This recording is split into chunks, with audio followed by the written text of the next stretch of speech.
This is TechCrunch.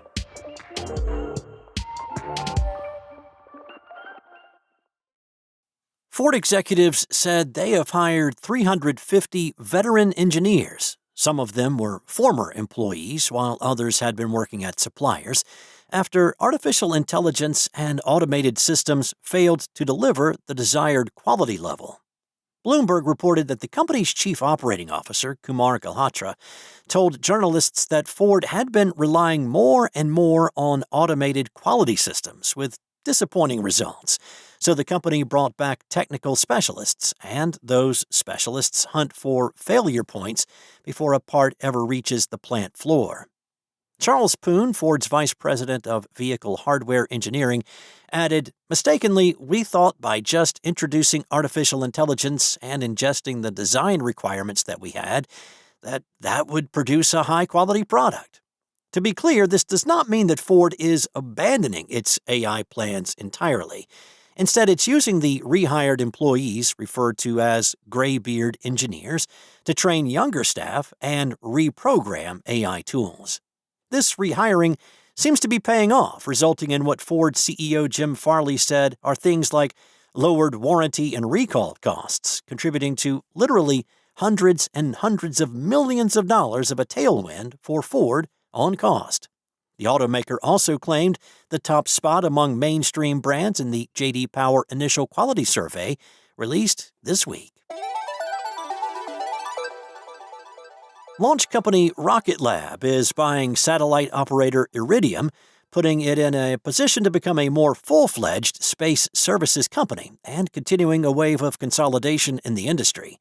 The deal, which has not yet closed, will see Rocket Lab acquire Iridium's stock for $54 a share, valuing the satellite company at $8 billion. Now, this is one of several acquisitions for Rocket Lab this year.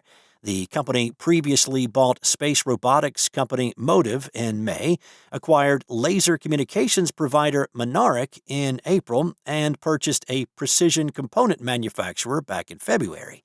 It also bought optical sensor defense contractor Guest last year. Iridium not only operates dozens of satellites currently in orbit, but it also owns a bundle of valuable spectrum. Rocket Lab said in a press release Monday that it plans to build upon Iridium's existing network in order to scale into untapped markets and pioneer new space-based services to the benefit of global customers. Rocket Lab's announcement comes after years of consolidation among space and satellite companies, including Viasat acquiring Inmarsat and a private equity firm buying Maxar back in 2023, and Lockheed Martin purchasing satellite manufacturer Terran Orbital in 2024. In April of this year, Amazon, which is building a space-based internet competitor to SpaceX's Starlink, bought satellite company Globalstar for $11.6 billion. Micron, the Boise, Idaho-based memory chip maker, has captured Wall Street's heart. Whether the love affair endures will heavily depend on how long the AI-driven supply crunch for memory chips lasts. Micron promises that it has shored up its position for the long term, which would allow it to withstand a sudden drop in demand or overcapacity of supply. And Wall Street has become a believer, helping Micron briefly surpass the market valuation of Meta and Tesla for the first time on Thursday, though it floated back down by Friday to nearly match them. Now, specifically, Micron closed Friday's trading with a market cap close to $1.27 trillion, while Meta was at $1.39 trillion and Tesla was at $1.42 trillion. Micron's stock has soared over 236% in the past month alone, closing Friday at $1,132 a share. In comparison, it spent years upon years before mid-2025 at below $100 a share.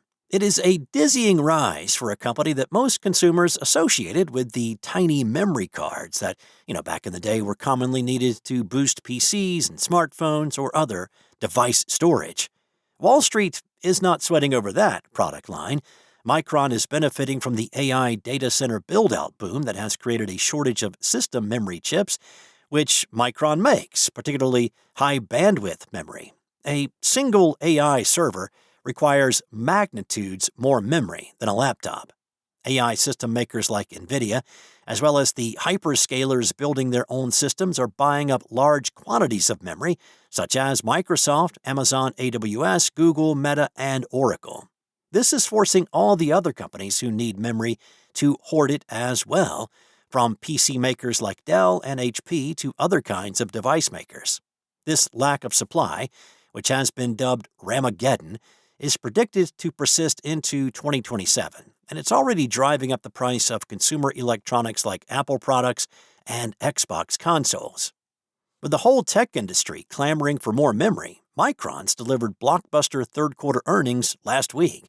Revenue quadrupled year over year to $41 billion, and profits skyrocketed from $1.88 billion to $28.2 billion over the same period. Micron also provided a positive outlook, forecasting fourth-quarter revenue of between $49 billion and $51 billion. And Wall Street, which has been eager to find more public AI-related companies that may do as well as Nvidia, became even more enamored. The historic problem for memory chip makers like Micron and Samsung is that building out manufacturing facilities to increase capacity is a time-consuming, expensive endeavor, and demand often falls just as companies can increase capacity, creating a glut and subsequent price drop. Micron got ahead of any AI bust chatter by emphasizing a series of long-term supply agreements, including with Nvidia and AI lab Anthropic, that would presumably protect it. The company said in its earnings presentation that it has signed 16 strategic customer agreements across the data center, consumer, and auto market segments, which it expects to fundamentally transform its business model. That seemed to convince a number of analysts that this company could be another long-term profitable investment. In a research note, William Blair tech analyst Sebastian Nagy noted demand growth continues to outpace the rate that new clean room space can come online. Now, whether Micron really can sustain itself for long-term without a bust cycle remains to be seen, but a brief moment on Thursday, this U.S. company was more valuable than some of the industry's giants. That's all for now. For the latest tech news, go to TechCrunch.com.